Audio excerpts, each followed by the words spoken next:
సర్కార్ తీరుపై మాజీ మంత్రి హరీష్ రావు ఫైర్ అయ్యారు. వాంకిడి గురుకులంలో ఫుడ్ పాయిజన్ వల్ల బిడ్డను కోల్పోయి పుట్టెడు దుఃఖంలో ఉన్న తల్లిదండ్రులకు భరోసా ఇచ్చేందుకు వెళ్తున్న ఎమ్మెల్యే కోవా లక్ష్మి ప్రజాప్రతినిధులను అడ్డుకోవటం సిగ్గుచేటు అంటూ మండిపడ్డారు.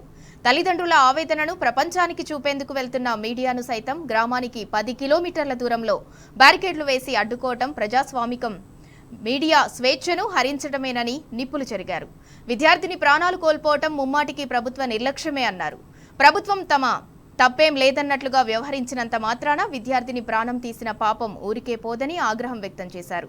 జాతీయ రాజ్యాంగ దినోత్సవం అంటూ దేశవ్యాప్తంగా గొప్పగా జరుపుకుంటున్నాం. కానీ ఆ రాజ్యాంగ సూత్రాలను తెలంగాణ కాంగ్రెస్ ప్రభుత్వం అడుగడుగునా తుంగలో తొక్కుతుందన్నారు.